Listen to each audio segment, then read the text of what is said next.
Hi guys, today we are going to do the listening part of the IELTS exam together. I will try to explain to you the answers that I chose, or just sometimes put the answers and you will see at which point I put them, which means that this is the time when I heard the answer.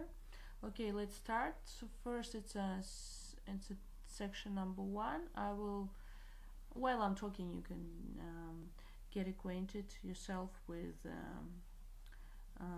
task. And now let me put on the audio, and I'll try to skip the Test you? Yes, I've just moved to this area. Harvey Clinic. Okay.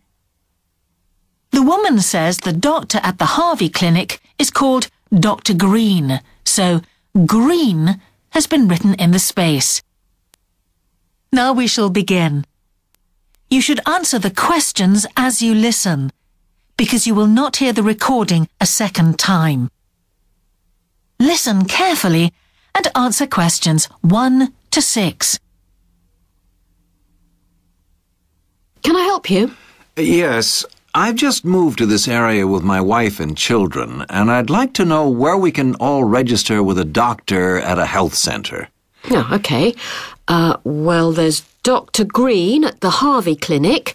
We always recommend her for babies because she's very good with them and she runs a special clinic. Oh, actually, my youngest child is 5, so that wouldn't be any good for us. Right. Is there anywhere else I could try? Yes, the Eshcol Health Practice is the next one on my list. How do you spell that? Eshcol. And it's Dr. Fuller who has space on his list. The clinic only opened a year ago, so the facilities are all very modern. That sounds good. And it's particularly good if you're busy during the day because they also do appointments in the evening. They're closed on Saturday, though. The only other place on the list is the health centre on Shore Lane. You can register with Dr. Gormley. That's Gormley. He's new there, but the centre has a very good reputation. Oh, yes. I think I know the road. That would be the best one. Thanks. Could you tell me, will all their services be free? There are usually some small charges that doctors make. Let me see what it says about the Shore Lane Centre. If you need to be vaccinated before any trips abroad, you won't have to pay for this. What else? The Sports Injury Treatment Service operates on a paying basis, as does the Nutritional Therapy Service. Some health centres do offer alternative therapies like homeopathy as part of their pay-to-use service. Shore Lane are hoping to do this soon. I think they may start with acupuncture. Oh. And finally, if you need to prove you're healthy or haven't had any serious injuries before a new employer will accept you, you can get a free fitness check-up there. But you'd most likely have to pay for insurance medicals, though. Okay, thanks. Before you hear the rest of the conversation, you have some time to look at questions 7 to 10. Okay, let's go to 7 to 10. No more the 2 words and a number.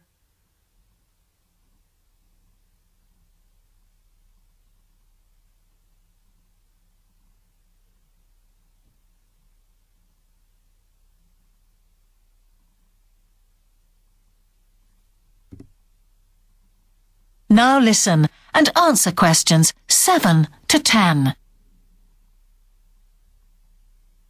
You might also be interested to know the centre is running a pilot scheme of talks for patients. I've got the list here. Actually, they look very interesting. What sort of things? Well, the first one's about giving up smoking. It's next week, the 25th of February at 7 p.m, and that's in room 4. It says the talk will stress the health benefits, particularly for people with asthma or heart disease. That sounds very interesting. There's also a talk for families with children. It's on healthy eating and takes place on the 1st of March at 5 o'clock. Will that be at the health centre? Actually, it's at the primary school on Shore Lane. I imagine they're inviting the parents of pupils there. It says here, all welcome. I might go to that if I have time. There's a couple of other talks. One giving advice about how to avoid injuries while doing exercise. It's on the 9th of March. Oh, it's a late afternoon talk at 4:30. And it'll be in room 6. It also says the talk is suitable for all ages. And finally, there's a talk called Stress Management, which is on the... That is the end of section 1. You now have half a minute to check your answers. Alright, so we finished section 1. I don't really need any time to check my answers, just there no more than 2 words and a number here. Okay, let's make it like this. 4:30. I hope it will count like this. Alright, let's go to the next section, section number 2. Section number 2. Section 2.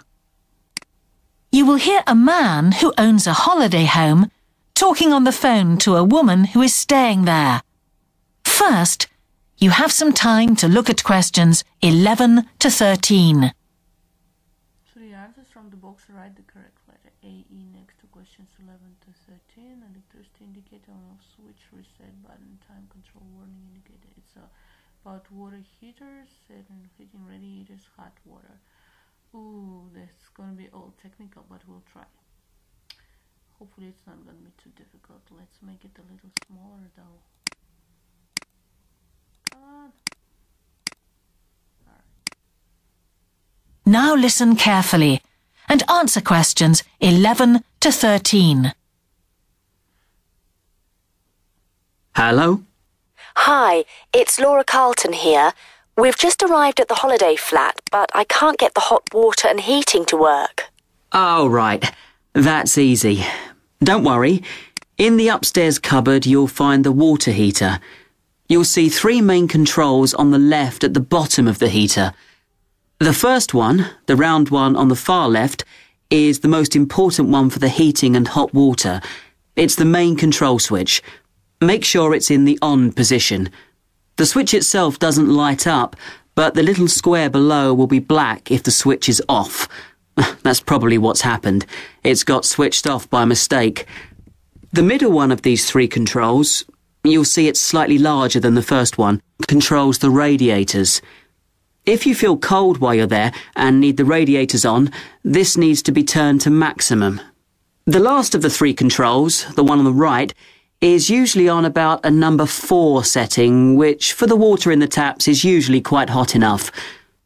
Below the heating controls in the middle is a small round plastic button. If there isn't enough water in the pipes, sometimes the heater goes out. If this happens, you'll need to press this button to reset the heater. Hold it in for about 5 seconds and the heater should come on again. Then there's a little square indicator under the 3rd knob that's a kind of alarm light. It'll flash if you need to reset the heater. It sounds complicated. I'm sure you won't have any problems with it. There should be some more instructions on the side of the heater. Call me back if you can't make it work. Okay. Alright. Before you hear the rest of the conversation, you have some time to look at questions 14 to 20. Hopefully that's E. I'm not sure, but that's the best answer. 14 to 20. Okay, 5 answers in the box.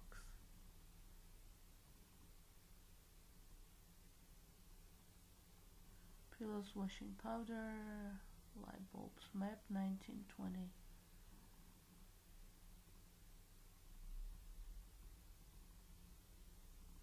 Okay. Now listen and answer questions 14 to 20. While you're on the phone, we haven't managed to find a few things we need, like extra pillows for the beds and some washing powder. Is there any here? Pillows, yes.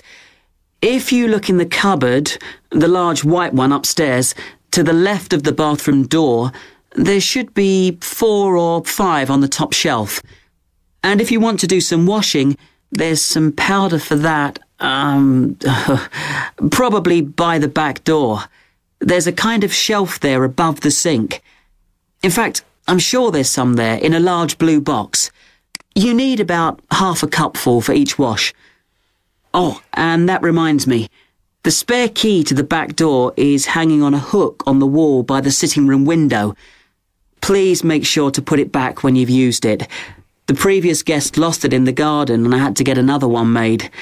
And if you have any trouble with the lamps, you'll find some spare bulbs in a large cardboard box. It's on top of the washing machine with all kinds of useful things in it. Oh, and another thing I forgot to mention when we last spoke. Yes? I've left you a local map, so you'll be able to find your way around easily.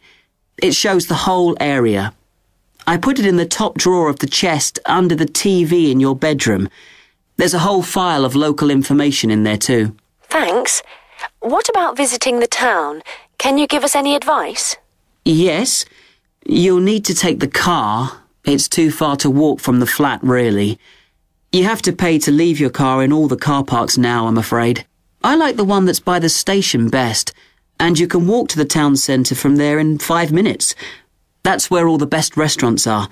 But if you want a takeaway, the Italian one does really good pasta and pizzas. Call 732281 for that one, or 766119 for the Chinese. They're both good, and they'll both deliver to the flat. As for places to visit, yes, do go and see the Railway Museum. The exhibition is small, but really good. It gets very crowded on Sundays, so I suggest you visit it on a quieter day, later in the week, but not on Thursdays, which is market day. You won't find anywhere to park, and it's also the only day of the week when they're not open. Anything else? Not for the moment. Thanks. That is the end of section 2. You now have half a minute to check your answers. Okay, we got all the answers here. I guess they are okay. Here, why I didn't choose F about the map, because it's not on the top of television, but under the television. You probably don't remember that. Anyway, so let's go to the sections 3. Section 3. You will hear a conversation between an English teacher called Paul and a former student of his called Kira. First, you have some time to look at questions 21 to 25.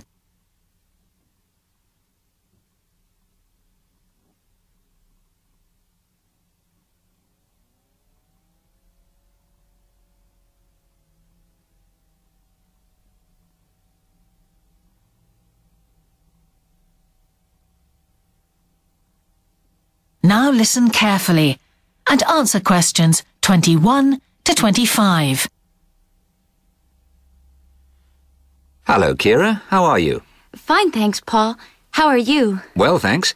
It's good to see you. It must be 12 months since you did our course. That's right. It's nice to come back and say hello. What course did you enroll in?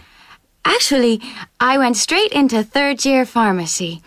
They credited me with 2 years, which probably made it more difficult for me. On the other hand, you were lucky to be granted credits.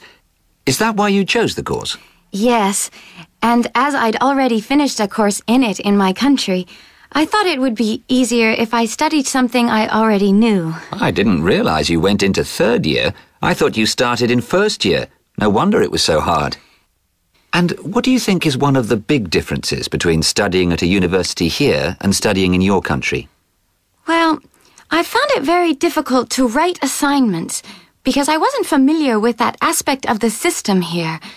The main problem is that the lectures expect you to be critical. That made me feel really terrible. I thought, how can I possibly do it? How can I comment on someone else's research when they probably spent 5 years doing it?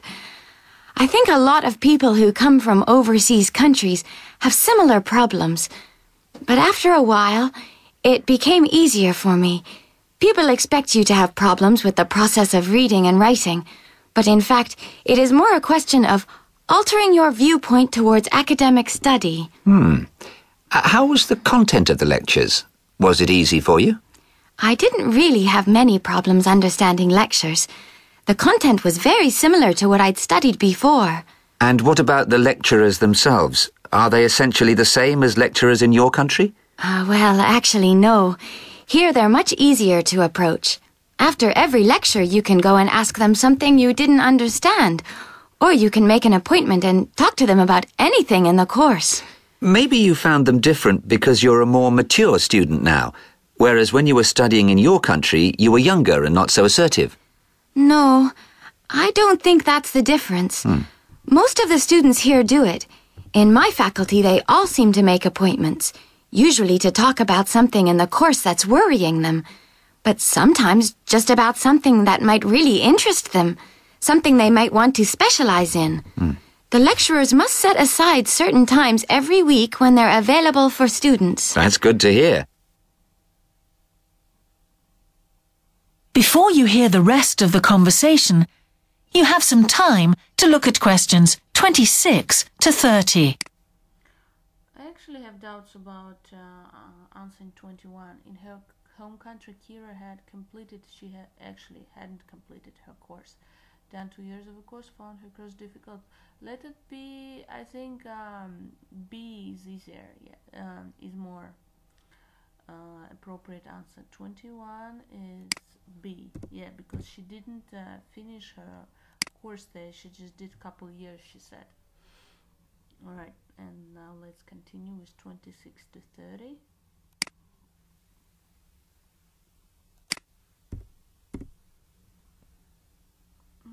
Please read that. No more than 3 words or number.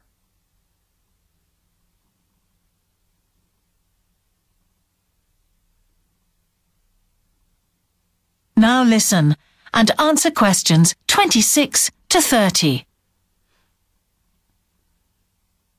And how was your timetable? Was it a very busy year? Oh, very, very busy. They make you work very hard. Apart from lectures, we had practical sessions in a lot of subjects. We did these in small groups. I had to go and work 4 hours every week in a community pharmacy. Actually, I enjoyed this very much, meeting new people all the time. Then in second semester, we had to get experience in hospital dispensaries. So every second day we went to one of the big hospitals and worked there. And on top of all that, we had our assignments, which took me a lot of time. Oh, I nearly forgot. Between first and second semesters, we had to work full-time for 2 weeks in a hospital. That does sound a very heavy year. So, are you pleased now that you did it?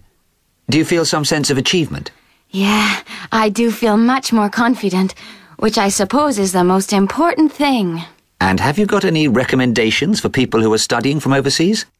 Well, I suppose they need very good English. It would be much better if they spent more time learning English before they enter the university, because you can be in big trouble if you don't understand what people are saying and you haven't got time to translate. Anything else? Well, as I said before, the biggest problem for me was lack of familiarity with the education system here. It sounds as if it was a real challenge. Congratulations, Kira. Thanks, Paul. That is the end of section 3. You now have half a minute to check your answers.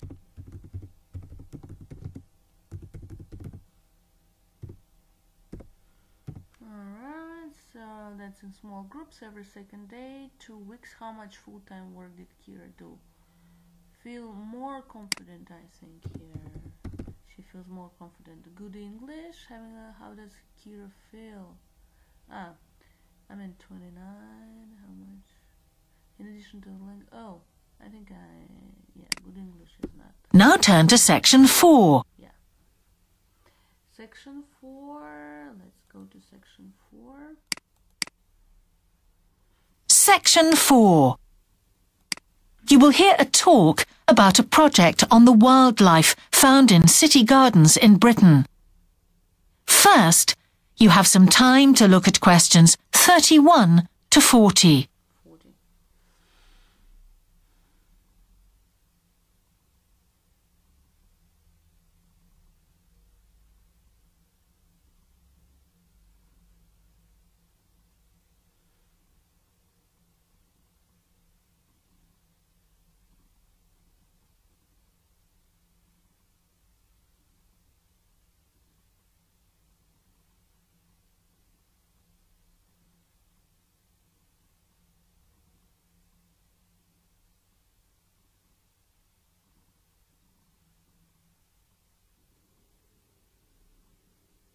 Now listen carefully and answer questions 31 to 40. Good morning. Today I'd like to present the findings of our Year 2 project on wildlife found in gardens throughout our city. I'll start by saying something about the background to the project, then talk a little bit about our research techniques, and then indicate some of our interim findings. First of all, how did we choose our topic? Well, there are 4 of us in the group, and one day, while we were discussing a possible focus, 2 of the group mentioned that they had seen yet more sparrowhawks, one of Britain's most interesting birds of prey, in their own city centre gardens, and wondered why they were turning up in these gardens in great numbers. We were all very engaged by the idea of why wild animals would choose to inhabit a city garden. Why? Alright, let's see, maybe here. They were concerned about the decline, they were interested in the facts, they want to investigate recent phenomena. I think that's what it is, yes? He was talking about a recent appearance of some kind of birds in the city gardens, so that was unusual. Alright, let's continue. So popular with wildlife when the countryside itself is becoming less so. The first thing we did was to establish what proportion of the urban land is taken up by private gardens. We estimated that it was about 1/5, and this was endorsed by looking at large-scale usage maps in the town land survey office. Okay. The exact proportion, consulting some official document in large scale, discuss with town. Okay, I think that was A, because they were looking at some photos which were somewhere at the official organization. So that should be A, but let's also continue because the answer maybe lies ahead. Let's see. 24% to be precise. Our own informal discussions with neighbors and friends led us to believe that many garden owners had interesting experiences to relate regarding wild animal sightings. So we decided to survey garden owners from different areas of the city. Just over 100 of them completed a survey once every 2 weeks for 12 months, ticking off species they had seen from a pro forma. Let's see. The group asked garden owners to take part in formal interviews, keep a record of animals, get in contact. Okay, that was, they were taking surveys from that. So that's some kind of a formal interview. So let's put it A then. Alright. 34. The group made the observation in garden which had a large number, which they considered representative. Okay, let's continue and let's see. List. And adding the names of any rarer ones. Meanwhile, we were doing our own observations in selected gardens throughout the city. We deliberately chose smaller ones because they were by far the most typical in the city. The whole point of the project was to look at the norm, not the exception. Let's see. Which had a large numbers, considered to be representative because they said they chose the smaller gardens which were more typical, so they were representative, yes? So that's B. Should be B. Okay, next, the group did extensive reading on... Alongside this primary research on urban gardens, we were studying a lot of books about the decline of wild animals in the countryside and thinking of possible causes for this. Wildlife problems, urban animal garden practice. So they were thinking why about the decline of some species, urban animals, wildlife problems. I guess that's B, yes, because they were talking about the decline and a general definition of that urban animal populations, yes. Okay. So what did we find? Well, so much that I just won't have time to tell you about here. If you're interested in reading our more comprehensive findings, we've produced detailed graphic representations on the college website. And of course, any of the group would be happy to talk to you about them. Just email us. What we've decided to present today is information about just 3 species because we felt these gave a good indication of the processes at work in rural and urban settings as a whole. That's it. A lot of data has been obtained. The group of yeah, this. They best indicated general trends. Yes. So again, the meaning is something like these three animal species were like representatives of general trends, which is C. Yes. C. Okay, let's go to 37 to 40. One word only here. Yeah. Should be easier.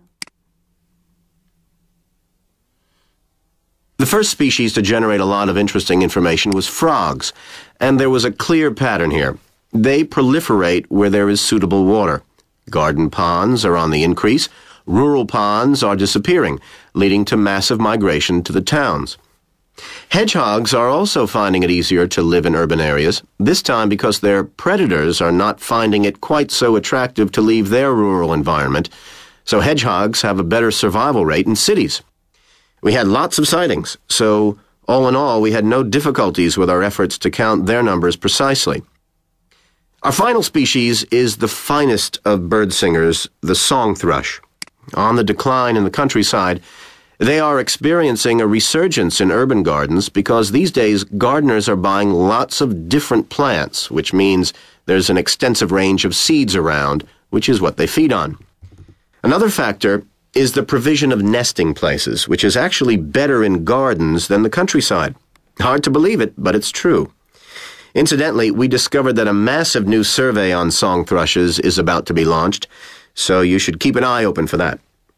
Now, I'd be happy to answer any questions you may have. Alright, let's see. I actually missed. That is the end of section 4. I missed You now have half a minute. Here we go. I missed 38 and 39. So we'll do something which we're not supposed to do at the exam. We will listen to that. I actually missed 38 and 39 about the hedgehogs. Safer from when in cities. Okay, 38 I know that's a predator. Predators. Safer from predators. And easy to them accurately. I guess easy to examine or something, but we'll check. Bird singers, the sign to massive migration to the towns. Hedgehogs are also finding it easier to live in urban areas, this time because their predators are not finding it quite so attractive to leave their rural environment, so hedgehogs have a better survival rate in cities. We had lots of sightings, so all in all, we had no difficulties with our efforts to count their numbers precisely. Our final species... Yeah, to count. That's what I thought. To count or to examine. So, yes, we'll put it as a wrong number, as a wrong answer, of course. Alright, let's check our answers, guys. Yes. Okay, should be 150.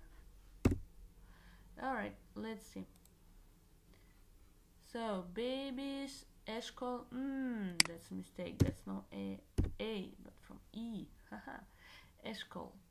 Evening, Gormley, BE, Hart, Primary School, 4:30. Alright, should be like this. We will not count it as a mistake, but no, I think we should. Okay. Ages. 10B, C, 13E, B, E, D, A, C, 732281, Thursday. Okay, should be again a misspell, but alright, should be a capital letter, I know. 21, should be A and I put B. C, correct. Approach, mature, 24, should be mature. Alright. 25, interest, groups. Every 2 weeks in small groups. Every second day. No, that's every 2 days. 2 weeks. Okay, confident. What is it? Feel more confident. There were no more than 3 words, so that's okay. Educational system. CABB. C. Okay, 35. Should be A, not B. I made a mistake. 36C, frogs, predators, count, seeds. Okay, not plants but seeds. Alright, a lot of mistakes, guys. 1, 2, 3, 4, 5, 6, 7. I got 7 mistakes. That's a really bad thing. 30 to 40, but still, you're likely to get an acceptable score under examination conditions, but remember that different institutions will find different scores acceptable. Alright guys, thank you for your attention.